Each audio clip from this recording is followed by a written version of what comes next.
Ternyata drone itu bisa kita pakai untuk ngumpulin data, dan data itu bisa kita gunakan terutama untuk mitigasi bencana. Kalau dulu kalau bantu harus ke lokasi gitu kan, bantu logistik atau apa gitu, ternyata enggak semuanya kita harus ke sana, tapi bisa di belakang layar gitu.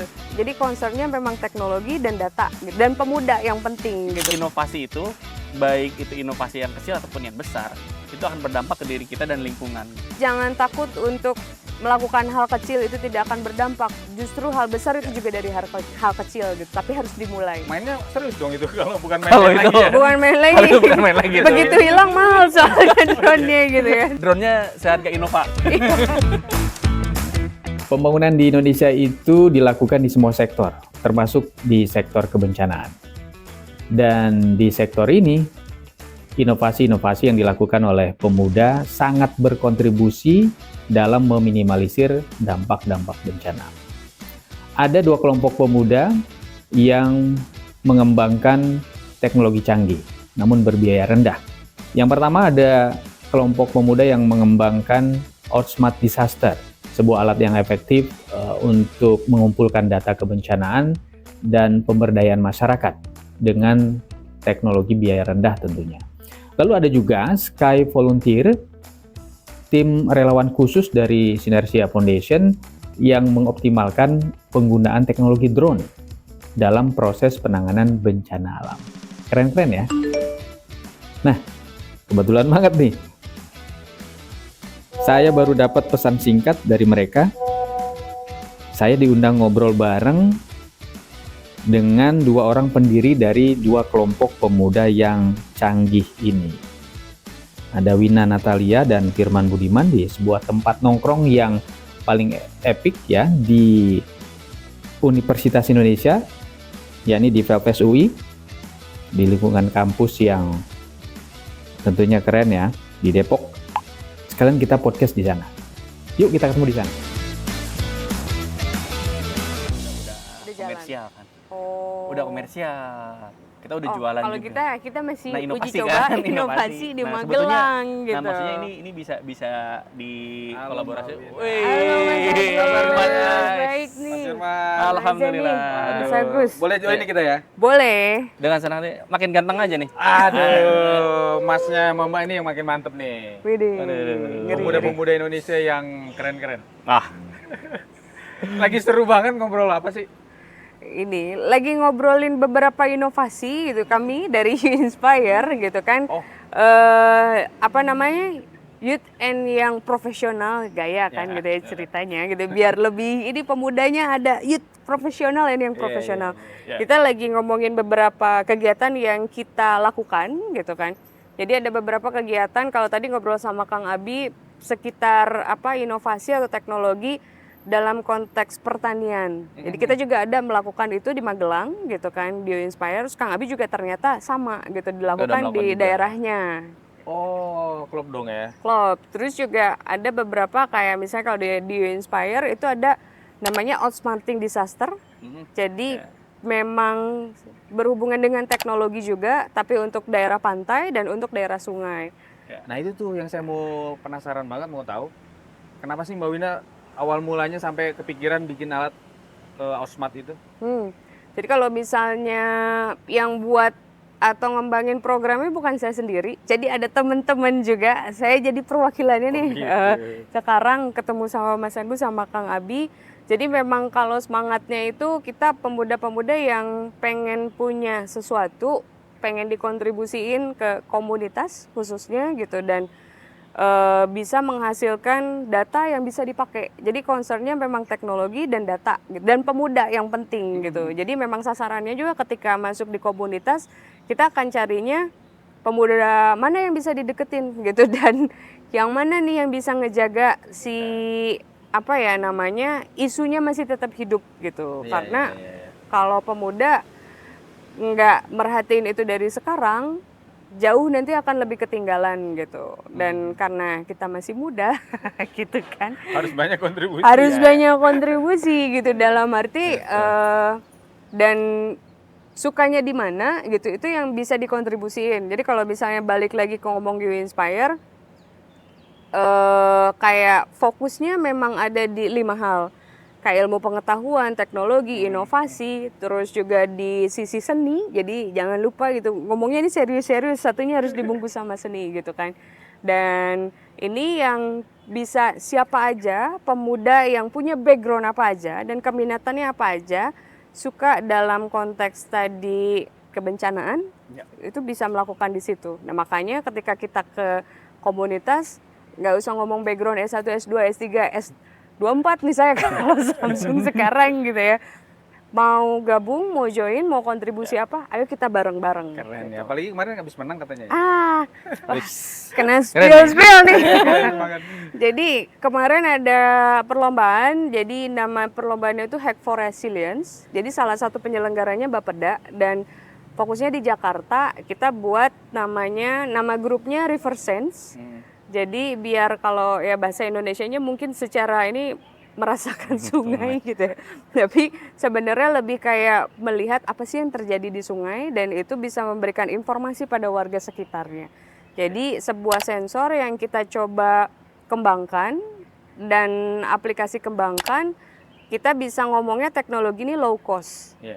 Murah meriah Oke, gitu murah kan. meriah ya. Murah Tapi meriah. impact-nya sangat bermanfaat Tapi- untuk orang banyak ya. Betul, jadi ada manfaatnya dan bisa dipakai gitu. Cuman memang ini masih dalam tahap pengembangan dan kita juga masih di challenge ternyata sama tim panitianya. Nanti akan ditampilkan lagi di bulan Oktober dan mudah-mudahan bisa memberikan, tadi kalau ngomongnya impact kata Mas Agus, bisa ngasih impact yang lebih real dan bisa dimanfaatkan atau bisa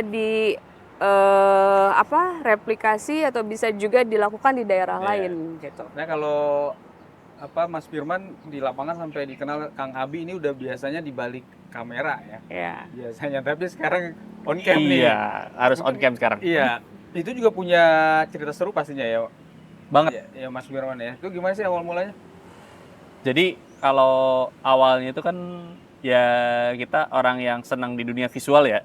Nah dari kamera ke drone kan, wah gaya kan pakai drone gitu kan, wah hobi mahal. Ya. Iya. Tapi ternyata pas ya kenal sama temen-temen, oh ternyata drone itu bisa kita pakai untuk data akuisisi, ngumpulin data dan data itu bisa kita gunakan untuk resiliensi, terutama untuk mitigasi bencana. Mainnya serius dong itu kalau bukan main Kalau lagi itu- ya. Bukan main lagi. Kalau bukan main lagi tuh. Begitu hilang mahal soalnya drone-nya gitu kan. Drone-nya seharga Innova. Yaudah nih saya jadi ngedistrak nih. Silakan dilanjutin lagi ngobrol tadi. Kayaknya ada satu hal yang perlu diomongin berdua deh kayaknya tadi. Cuma saya datang ya cuma pengen tahu aja. Gak apa-apa ya? Santai. Santai, udah. Kak. Ayo, kita diskusi bareng aja. Iya. Jadi kalau kita tadi lagi ngobrolin tentang teknologi ya, inovasi teknologi. Jadi ada temen kita di Inspire yang lagi ngembangin di bidang agroteknologi. Nah kalau saya sama teman-teman di Fly for Humanity juga udah bergerak juga. Jadi kita mengkombinasikan antara tadi agroteknologi dengan drone. Oh. Ada juga yang seperti itu. Jadi kita dari data spasial, dari peta itu, nanti kita kombinasikan dengan data ground, dengan soil scan. Jadi kita ada punya alat untuk ngecek kesuburan tanah juga. Nanti biar ketahuan, kayak misalnya dalam satu lahan tertentu, itu bisa ketahuan mana yang kurang nitrogennya, mana yang kurang fosfor atau kaliumnya, berapa pH tanahnya juga bisa ketahuan dengan alat itu. Berapa banyak drone, berapa orang yang terlibat? Kalau itu kan kalau untuk lahan pertanian di Indonesia kan nggak terlalu luas ya, paling ya sekian hektar lah ya, paling di bawah 10 hektar kan, jadi itu bisa drone sekali terbang. Tapi yang ground checkingnya memang mau nggak mau harus mungkin 1/100 meter persegi kita cek. Nanti kita bisa bikin layering datanya kayak gitu. Bisa dicontohin yang baru-baru dilakukan di mana tuh? Nah saya kemarin di Garut ya, di daerah Ranca Buaya itu kita cek lahan kritis, lahan yang udah lama nggak digunakan. Itu potensi bencananya apa? Longsor? Longsor jelas. Kalau itu jelas longsor. Nah itu. Terus kalau misalkan di lapangan, kalau yang emang udah kejadian sendiri, kayak misalkan waktu di Semeru, ya pertama di Lombok sih kita. Lombok, Ambon, Halmahera, Kalimantan banjir juga, kita turun, gempa Mamuju, ya kita keliling-keliling lah ya. Tapi kan kalau main drone itu kan seru ya begitu. Tapi kalau jadinya buat bencana itu gimana tuh? Jadi tegang mainnya nggak bagaimana sih? Kalau ya dibilang tegang ya jelas tegang ya. Karena kan yang diterbangin juga lumayan kan ya. Nah, jadi kalau misalkan untuk di kebencanaan itu, kalau misalkan di ketika terjadi bencana atau respon, biasanya kan kita bikin tim ya. Kita bikin tim ya, Fly for Humanity ini nanti tim saya ngumpulin relawan-relawan pilot drone, kemudian terbangin drone-nya, kumpulin datanya, kita kumpulin. Nah, nanti timnya Wina yang ngolah datanya. Dari timnya Wina nanti akan ada hasilnya, hasil analisanya, dan nanti itu yang bisa menjadi rekomendasi ya. Oh gitu Mbak Bi. Terus nerima data dari kelompok pemudanya Mas Abi. Ya, betul. Ya. Betul. Itu diapain tuh? Nah, jadi kalau misalnya tadi ngomong dari Kang Abi di lapangan gitu kan, terus kita yang nggak ke lapangan, ngapain gimana nih cara bantunya gitu kan, mikirnya kan kalau dulu kalau bantu harus ke lokasi gitu kan, bantu logistik atau apa gitu, ternyata enggak semuanya kita harus ke sana, tapi bisa di belakang layar gitu, belakang layar komputer, nerima data dari Kang Abi dan diolah gitu. Data yang dihasilkan dari drone salah satunya misalnya untuk lebih mudah visualisasi peta misalnya. Peta kan yang seperti kita tahu ya hijau, merah gitu kan. Nah, untuk orang awam atau misalnya yang datang ke bencana kan bukan semua yang bisa baca peta gitu. Kita coba bantu visualisasikan titik ini fotonya kayak gini, titik pengungsiannya di alamat di sebelah sini gitu, dan nanti di bawahnya akan ada data tambahan kayak misalnya siapa aja organisasi yang udah di situ gitu, terus lapornya harus ke siapa jangan lupa gitu, karena kebencana juga ketika datang ke situasi bencana dalam tanda kutip sama kayak ke hotel, harus check in dulu gitu. Nanti nggak tahu siapa yang datang ke situ melakukan apa di mana kayak gimana gitu. Nah, itu yang juga kita coba kompilasi. Jadi karena kita tidak di lapangan, jaringan internet tentu lebih baik gitu kan. Dan bisa sambil browsing ada informasi apa juga yang dikeluarkan oleh kementerian terkait kebijakan pada respon di daerah itu gitu. Jadi teman-teman pemuda yang lain juga mungkin bisa dapat insight bahwa nggak mesti kita harus semuanya ke lapangan. Tapi kalau memang kita punya keterbatasan, apalagi memang nggak bisa untuk pergi ke lapangan, biarkan seperti teman-teman Kang Abi yang ke lapangan.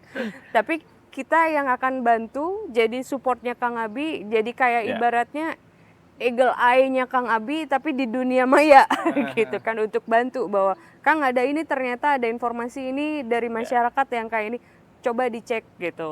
Itu bisa juga untuk bantu karena tindak lanjut lagi. Betul, tindak lanjut lagi, ngambil foto lagi gitu. Jadi dari bolak-balik datanya. Jadi kita ngirim data. Jadi kan gini, kalau misalkan kan kalau di bencana tuh dibagi 3 waktu ya, pra bencana atau di mitigasinya, kemudian respon pada saat bencana dan pasca gitu kan. Nah, kita contoh misalkan kalau pas waktu respon ya gitu. Nah, kalau pas waktu respon tuh kan kita di lapangan nggak punya banyak waktu untuk lihat layar HP ya, nggak banyak buka internet kan. Nah, nanti timnya Wina tuh, jadi kita ngasihin data, hasil pemetaan kita ataupun data-data di lapangan, kirim ke timnya Wina. Dari timnya Wina juga nanti ngumpulin data yang sudah bertebaran di dunia maya, dikolek juga datanya, berbagai macam informasi apa yang istilahnya linear dengan program kita, kayak gitu. Nanti kasih tahu ke kita, Kang di sini ada kejadian ini, ataupun kayak misalnya contoh kalau kita karena urusannya dengan drone, tim saya itu besok mau ada kunjungan RI1, ya udah berarti kita schedule penerbangan kita yang diatur cancel gitu kan. Iya. Jangan sampai drone kita jatuh karena di jamming pas pampres. Tadi kalau ngomongin challenge berarti bukan cuma itu kan. Yang Banyak paling apa ya? Paling mungkin bisa diceritain berat challenge-nya itu situasi yang gimana tuh? Kang Abi dulu. Yang kalau di lapangan jelas ya, tahulah orang lapangan, apalagi pas ketika respon ya, ketika terjadi bencana akan sangat banyak banget challenge-nya. Kalau itu udah banyak lah. Yang lucu itu tantangan ketika dimitigasi sebelum kejadian bencana. Karena kan yang kita lakukan pemetaan itu nggak cuma pada waktu bencana. Nah, biasanya ada resistensi dari masyarakat gitu kan ya. Ada resistensi dari masyarakat, ini ngapain nerbangin drone di sini, tanah kita nggak dijual. Mau moto apa Mau moto gitu apa, kan, gitu kan. Kayak gitu. itulah kalau yang seru pasti tentang resistensi. Tapi yang seru positifnya itu kalau kita ke lapangan itu antusiasme masyarakat sih. Ternyata masyarakat itu banyak yang peduli juga sama mitigasi itu. Cuman mereka tuh masih kurang yang men-triggernya. Kayak gitu. Wina juga kan punya kan ya pengalaman punya. itu ya. Tapi pas nyorotin objek itu kan kelihatan mungkin impact dari bencana itu ya. Korban atau mungkin ketidaknormalan kondisi di lapangan itu bikin emosional gak sih? Pengen cepet-cepet ya kalau bisa sih pengen langsung bantu gitu, tapi kan ya cuma kelihatan di drone ya gitu ya. Kalau itu jelas ya, kalau misalkan pas waktu kalau kita di lapangan ya itu benar-benar nguras emosi sih. Kayak gitu ya Mas ya. Makanya kan kalau di lapangan tuh kita maksimal 2 minggu. 2 minggu. Maksimal 2 minggu harus crew change. Harus ya. Nggak boleh lebih dari 2 minggu. Kalaupun misalkan sudah 2 minggu nanti mau balik lagi, tapi tetap harus keluar dulu dari area zona bencana itu. Bencananya. Kalau Mbak Wina challenge-nya apa yang di Osmart? Kalau yang challenge-nya di Osmarting Disaster sendiri itu karena kita berbicaranya banyaknya di PRA gitu ya Kang Abi, dan bicaranya data gitu. Challenge-nya adalah gimana kolaborasi antar data ini bisa saling terhubung gitu. Ya ini kalau misalnya bisa dibilang data yang paling banyak itu ada di mana, di instansi pemerintah gitu kan. Jadi ini yang jadi challenge, gimana caranya atau prosedur yang mungkin lebih mudah untuk bisa saling tukar pakai data gitu. Ya tentu kalau pemerintah punya regulasi sendiri gitu, tapi hal apa yang bisa kita jadi ada ketemu di tengah, jadi bisa kolaborasi antara data yang kita coba hasilkan dan data yang dimiliki gitu. Ini kan akan jadi data baru kalau dikolaborasi, dan kita bisa kayak bikin skema bersama yang ketika data baru ini sudah dibentuk, ini bisa menghasilkan apa gitu. Ini yang jadi masih challenge karena kayaknya pemilik data masing-masing gitu ya.